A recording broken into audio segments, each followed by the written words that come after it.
सत्संगत जी, प्यार से कहना धन निरंकार जी। ये जीवन मिला है इस प्रभु परमात्मा की प्राप्ति के लिए।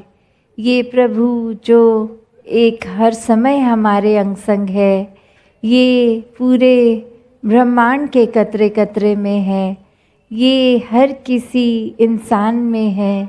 इसको एक देखने के लिए आवाज़ लगाई जा रही है कि ब्रह्म ज्ञान द्वारा इस परमात्मा को देख लो, ताकि जीवन जीते जी भी जो हर समय भक्ति में जीवन हो जाए और जीवन के बाद भी फिर कहाँ जाना है, ये आत्मा इसी से निकली, इसी में जाने की एक जो दृष्टि।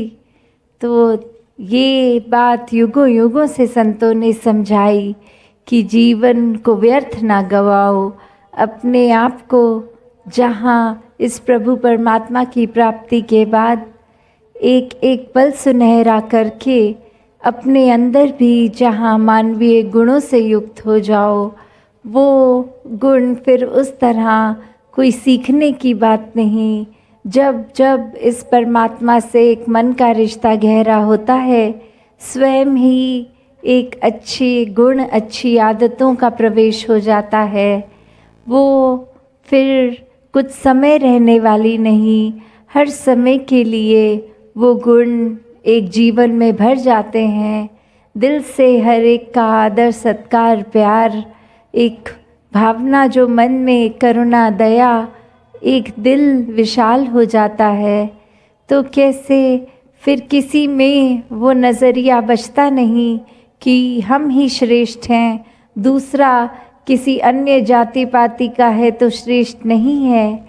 नहीं, ये एक समान, ये समदृष्टि वाली नज़र ये आ जाती है जब परमात्मा को हर घट में देखा जाता है कि जो परमात्मा मुझ में है वही सामने वाले में भी है। तो हर कोई एक समान ही हुआ।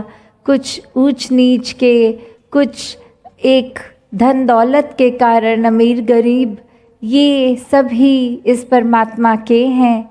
और भेदभाव करने वाली फिर ये दृष्टि खत्म हो जाती है, क्योंकि फिर ये नज़र हर समय इस परमात्मा को ही अंग संग भी देखती है, सब में भी देखती है। तो कैसे जीते जी खुद को जहाँ एक पूर्णता से मानव बन के जिया जा सकता है, और वो रास्ता सिर्फ ये परमात्मा कि जितना ज़्यादा एक आध्यात्मिक होकर इस परमात्मा को प्यार की दृष्टि से देखा जाए, इस प्रेमा भक्ति को किया जाए, उतना ज़्यादा ही फिर मन से एक दूसरे वैर विरोध वाले भाव, एक अहंकार के भाव दूर होते चले जाते हैं। फिर अपने जीवन को हर समय हम हर एक के प्रति समर्पित भाव से लगाते हैं। किसी का दर्द देखते ही खुद को वो दर्द का आभास होना कि हम किस तरह किसी और के जीवन में आराम प्रदान कर सकें। फिर उस तरह ही कि कोई करने वाले हम नहीं, ये अहंकार भाव नहीं, बस कुछ किया भी गया तो इस परमात्मा ने करवा लिया इसलिए हुआ, वो वाला भाव कि हम कौन हैं कि कुछ किसी के लिए करें। ये इस परमात्मा ने ही कुछ क्षमता दी तो कुछ हो सका। तो जब इस भाव से मानवता की सेवा की जाती है तो वो सेवा वाकई ही एक बहुत ही प्योर दिल से करी गई सेवा होती है, जिसके पीछे अपनी कोई स्वार्थ की बात नहीं छुपी होती कि यदि इस व्यक्ति की मदद करेंगे तो बदले में वो भी व्यक्ति किसी समय हमारे काम आएगा। नहीं, ये तो भाव ऐसे एक संत के कभी होते ही नहीं हैं। संत हमेशा से हर एक के लिए जहाँ एक बहुत ही दिल से एक तत्परस्त रहता है कि किसी की मदद नहीं कर रहे, सेवा कर रहे हैं। और सेवा हर एक के घट में इस प्रभु परमात्मा को देख के कर रहे हैं कि इस परमात्मा की अगर एक आराधना करनी है तो उसके बनाए हुए इन इंसानों के घट में उनकी सेवा की जाए। तो हर किसी को जहाँ अपने मन में ऐसे पावन भाव लाने हैं, वहीं खुद को भी एक हर समय देखते रहना है कि हम किस दिशा में जा रहे हैं। क्या ये परमात्मा हर समय साथ होते भी हमें इस परमात्मा का एहसास है भी कि नहीं, या क्या इस मनुष्य शरीर में आने के बाद हमें कार्य करना था और हम क्या कर रहे हैं। क्या हम किसी को एक अच्छे शब्दों से सत्कार कर रहे हैं या मन में किसी के लिए बुरे भाव ला रहे हैं, किसी को नीचा दिखाने के लिए कोई कर्म हमारे ऐसे हो रहे हैं। किस प्रकार हर कोई जहाँ मनों से मनों तक का एक प्यार का पुल बनाने के लिए जन्मा है, वहीं क्या हम कोई ना कोई कारण ढूंढ के हर एक से नफ़रत तो नहीं करते जा रहे। और जितनी एक मन में दूसरे के प्रति नफ़रत आती है, नतीजा स्वरूप हम अपने मनों में ही दीवार बनाते जाते हैं कि उस इंसान तक एक वो इंसान अच्छा नहीं है। उस इंसान के लिए मन में बुरे भावना जैसे जैसे जन्म ले लेती है, वैसे ही हमारे मनों की दीवारें और पक्की हो जाती हैं। और अब हम अगर अंदाज़ा लगाएं, अगर हमने अपने हर तरफ ही एक दीवार खड़ी कर दी तो हम क्या एक घुटन नहीं महसूस करेंगे। हमें तो ऐसे लगेगा कि इतने छोटे से दायरे में बंद हो गए हैं। जैसे उदाहरण, कोई व्यक्ति अगर किसी गुनाह करके जेल में होता है तो उसको ये महसूस होना कि एक घुटन भरी ज़िंदगी हो गई है। कहाँ पहले इस आज़ादी में खुले आसमान में आराम से सांस लेते थे, अब चार दीवारी में ही बंद गए हैं। तो वही रूप हमने अपने दिल का ये दायरा छोटा कर लिया, हर एक के प्रति दीवारें बना बना कर खुद का ही एक कमरा छोटा कर लिया। तो वही दीवारें जब गिरा देते हैं तो एक बहुत ही नज़रिया विशाल बन जाता है। जब फिर बिना दीवार दूर तक जो दिखता है कि एक व्यक्ति से हमने नफ़रत नहीं करनी, किसी से भी, किसी का कोई किया काम अच्छा नहीं लगा तो उसके भी सल्यूशन है कि उससे नफ़रत करने की बजाय उसको समझा दिया जाए कि ये एक किया गया काम आपको आगे जीवन में ज़्यादा दूर तक नहीं ले जाएगा, क्योंकि ऐसा करके आप कई मनों को ठेस पहुंचा रहे हैं। या फिर अगर वो इंसान कुछ ऐसा है जिसको एक उस तरह पर्सनली बात नहीं करी जा सकती, तो फिर इस दातार से ही अरदास रहे कि वो अनजाने में क्या क्या व्यक्ति बोलता जा रहा है उसको अच्छी बुद्धि दो, उसको एक समझ बख्श के कि इस इंसान को ये समझ आ जाए कि उसके ये शब्द, ये भावना उसके पतन का कारण बन रही हैं। लोगों के दिलों को दुखाने की बात वो इंसान कर रहा है।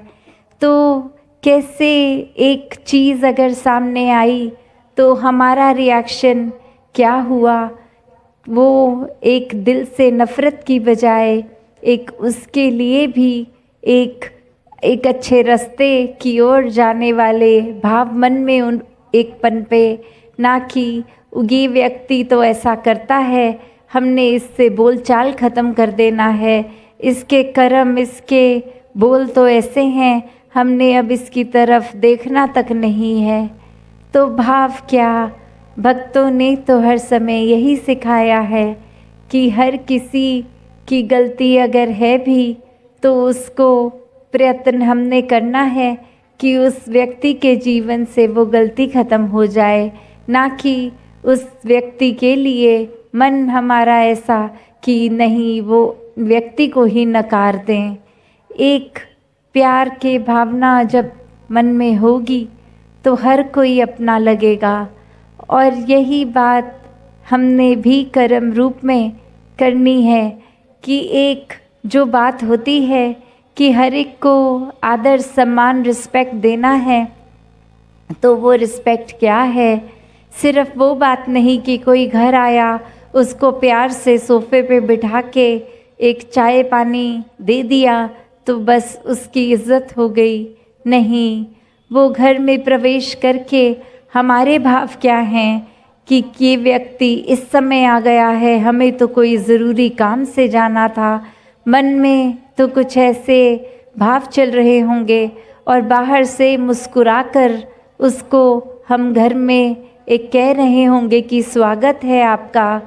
तो ये भाव हम अपने मन में कैसे दो भावों को एक दर्शा रहे हैं कि मन तो नहीं चाहता वो व्यक्ति घर आए और दिखावा हमारा कि उसको मुस्कुरा कर भी मिल रहे हैं, उसके मुंह में कह रहे हैं कि आप आए बहुत अच्छा लगा। तो ये मन से भाव नहीं, वो सत्कार का भाव कि चाहे ज़रूरी काम हो ना हो, कोई आए तो उनकी दिल से सेवा करनी, वो सच्चा सत्कार हुआ।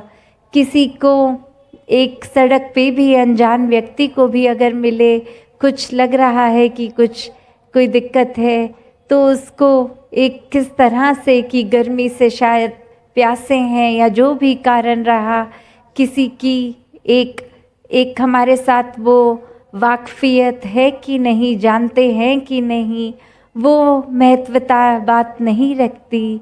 वो ये रखती है कि सामने वाला भी इंसान है, हम भी, तो ये इंसानियत के नाते कैसे। अक्सर सत्संग में भी हम आते हैं तो वही बात होती है कि हर एक को पहल दो। एक जब सत्संग ख़त्म तो हर ये नहीं बात रहे कि हम ही भाग के पहले एक कतारों में लगें और अपने घर की ओर रवाना हों। नहीं, खड़े होके भी दूसरे को पहले, एक कि आप पहले जाइए।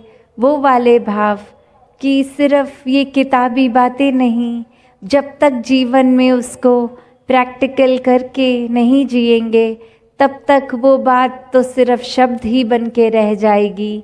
कैसे अपने जीवन में हर एक ने जहाँ ये प्रयत्न करना है कि खुद पहले मानवीय गुणों से युक्त हों और फिर एक दूसरों का भी जीवन, जो संतों के भाव रहे हैं कि ये ब्रह्म ज्ञान प्राप्त करके इस प्रभु परमात्मा की प्राप्ति होने के बाद हमारा जीवन कैसे सरल बन गया, कैसे सहज बन गया, मन स्थिर हो गया और वही भाव दूसरे के भी मन में एक ये रोशनी पहुँचे, तो फिर उसके लिए पहले अपने मन वचन कर्म, ये बोल, ये भाव, ये कर्म उस दिशा में हों जो हमें एक नेकी का रास्ता अपनाया हुआ हो, और फिर ही तो कोई हमारे कर्म देख के वो प्रभावित होकर जानना चाहेगा कि इस तरह से इतने सुलझे हुए ये व्यक्ति आप कैसे हैं। तो बात वही, ये बोल बोल के कोई हमें मिशन का प्रचार नहीं करना कि हम निरंकारी मिशन से जुड़े हैं। नहीं, ये तो हमारे कर्म ही होने चाहिए जो हर किसी को फिर पूछने के लिए मजबूर करें कि आपका जीवन हमारे जीवन से इतना अलग कैसे है। हमारे जीवन में भी वही स्थिति आती है, एक उतार चढ़ाव रहते हैं, आपके जीवन में भी रहते हैं, पर किस तरह किसी भी एक स्थिति में आप एक समान कैसे रहते हैं। एक पीड़ा दुख के समय आपका मन पीड़ित क्यों नहीं होता।